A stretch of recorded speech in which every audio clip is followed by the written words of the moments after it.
देखिए, वास्तु के अनुसार कुछ ऐसे उपाय भी होते हैं जो हर घर को अपनाने चाहिए, फिर चाहे उसके घर में किसी भी तरह का कोई दोष हो या ना हो। लेकिन अगर आप इन उपायों को अपनाते हैं तो आपको बहुत अच्छे रिजल्ट मिलते हैं। जैसे कि कभी भी किचन के अंदर पूजा का स्थान नहीं बनाना चाहिए।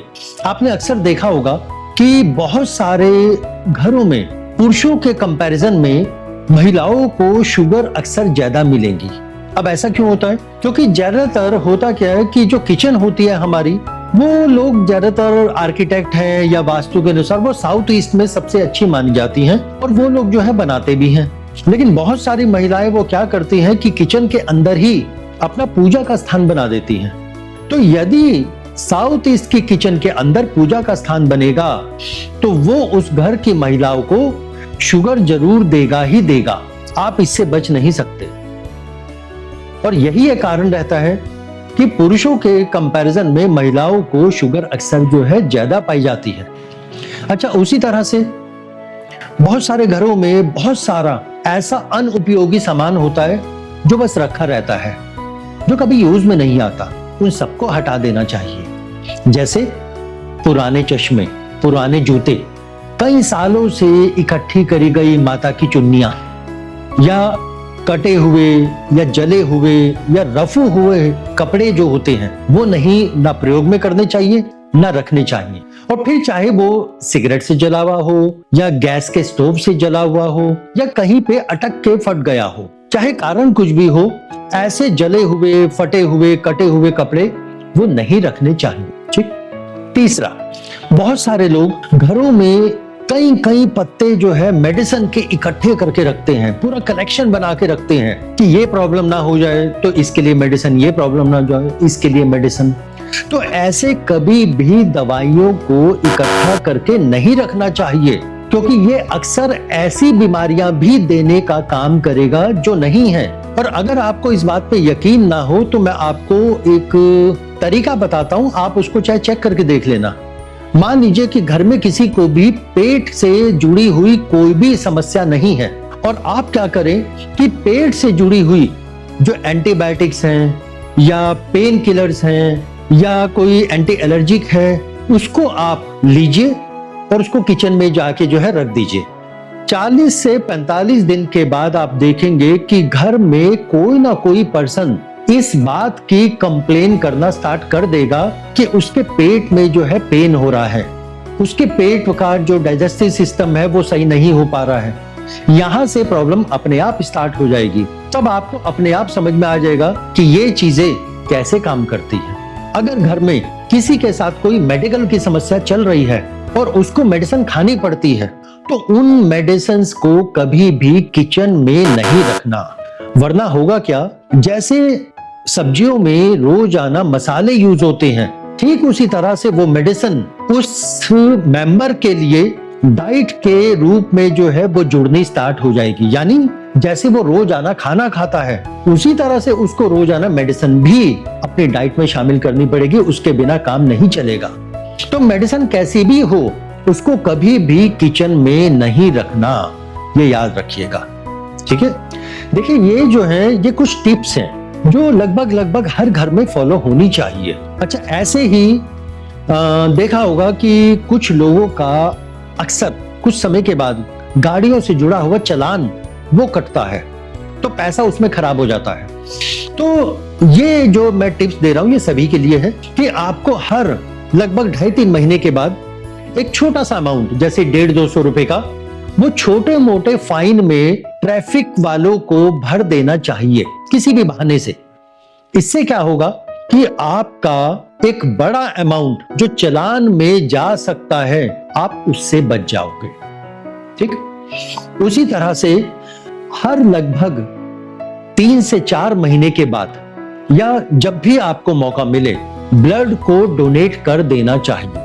इससे आपको 2 बेनिफिट मिलेंगे। एक कि आपका जो ब्लड प्यूरिफिकेशन सिस्टम है वो तो इंप्रूव होगा ही होगा, लेकिन उसके साथ साथ जो हर कुछ समय के बाद कई बार अगर कोई डेट ऑफ बर्थ के माध्यम से या उसकी कुंडली में कोई एक्सीडेंट की या चोट लगने की या कोई कट लगने की दशा बन रही है तो वो योग जो होता है वो टल जाता है, या फिर यूं कहिए कि वो बहुत कम में टल जाएगा।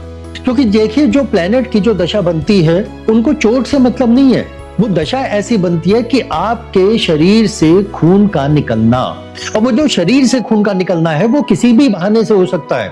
आपका कहीं पे एक्सीडेंट भी हो सकता है, कहीं पे चोट भी लग सकती है, कहीं पे खरोच भी आ सकती है, कहीं पे काम करते करते ही जो है कट लग गया, ब्लेड से कट गया तो खून बाहर आ रहा है। क्योंकि वो प्लेनेट की दशा है कि उसको जो है उस दशा में आपके शरीर से खून को बाहर निकालना है।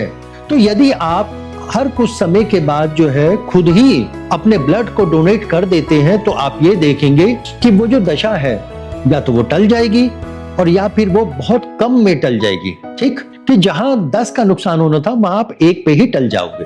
ठीक है। अच्छा, कई बार ऐसा भी होता है कि घरों में हमें खुद ही नकारात्मक ऊर्जा, एक नेगेटिव एनर्जी फील होने लगती है। ऐसा लगता है कि यार कुछ डलनेस आ रही है, कि जो चेयरफुल वाली जो फीलिंग है कि घर में हंसी खुशी वो कम हो रही है, खत्म हो रही है। तो कभी अगर ऐसा हो तो आपने क्या करना है कि सेंधा नमक उसका रोज आना पोछा लगवाए, सुबह में और शाम में कपूर और लोबान के साथ जो है पूरे घर में धूनी दे, और इस काम को तब तक करते रहे जब तक आपको दोबारा से पॉजिटिव एनर्जी की फीलिंग ना आए। और जब आनी शुरू हो जाए तो तब आप इसको रोज आना को छोड़कर क्या कर सकते हैं कि हफ्ते में कोई एक दिन, खास तौर से शनिवार, उसको चूज कर सकते हैं। उसमें यदि आप ऐसा करना शुरू करेंगे तो इसमें आपको एकदम से बदलाव जो है वो मिलना शुरू हो जाएगा। देखिए, आप लोग सभी जो है कंसल्टेंट बनने जा रहे हैं, तो जब कंसल्टेंट बनने जा रहे हैं तो एक चीज ध्यान रखिएगा कि जब भी आप किसी के घर में जाएं, चाहे वो वास्तु कराए या ना कराए, लेकिन उसको कुछ टिप्स ऐसी दे के जरूर आनी है जो उसको बेनिफिट दे। जैसे कि जब भी आप कहीं पे जाए तो चाहे दिवाली हो या ना हो, कोशिश करें कि उसके घर में दिवाली बनवा के आए। अब यहाँ दिवाली बनवाने से मतलब क्या है कि घर में पूरी ढंग से साफ सफाई करवाना, जितना भी खराब सामान है उसको घर के बाहर निकलवाना, जो सामान कभी कभार यूज होता है उसकी जगह को बदलवाना। इससे क्या होगा कि उस घर में रहने वाले जो लोग हैं उनको एक नयापन फील होना स्टार्ट हो जाएगा।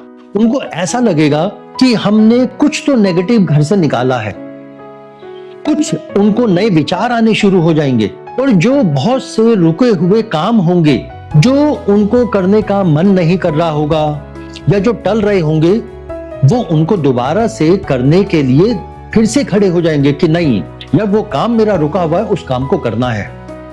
तो जब इस तरीके से आप उनके घर में कुछ चेंजेस करवा के आएंगे तो आप ये देखेंगे कि अपने आप उनके अंदर एक नए तरह की एक पॉजिटिव एनर्जी का डेवलपमेंट होगा और वो बहुत सारी अच्छी चीजें करना शुरू कर देगा। तो ये कुछ ऐसी जो है जनरल टिप्स हैं, जनरल रेमेडीज हैं जो लगभग हर घर में फॉलो होनी चाहिए, फिर चाहे उनके घर में किसी भी तरह का कोई दोष हो या ना हो। तो यदि आप इन चीजों को फॉलो करोगे तो आप ये देखोगे कि जो भी आप कंसल्टेंसी अपने किसी भी क्लाइंट को दोगे तो इस कंसल्टेंसी के साथ साथ उसको एक्स्ट्रा बहुत सारे बेनिफिट मिलने शुरू हो जाएंगे, और ये वो बेनिफिट्स होंगे जो मार्केट में जो बेवजह की जो रेमेडीज चलती हैं उनको नहीं फॉलो करना। ये हमारे जो है जो वेद है, पुराण है, पुराने, ठीक, जो हमारी जो ग्रंथ की जो किताबें हैं, ये सारी चीजें उनमें दे रखी हैं और इनके रिजल्ट अक्सर देखने को मिलते हैं जी। और यही सारी की सारी चीजें आप हमारे जितने भी जो बुजुर्ग हैं आप उनसे भी सुनते हुए आए होंगे। तो इन चीजों को आपने फॉलो जरूर करना है, ठीक है।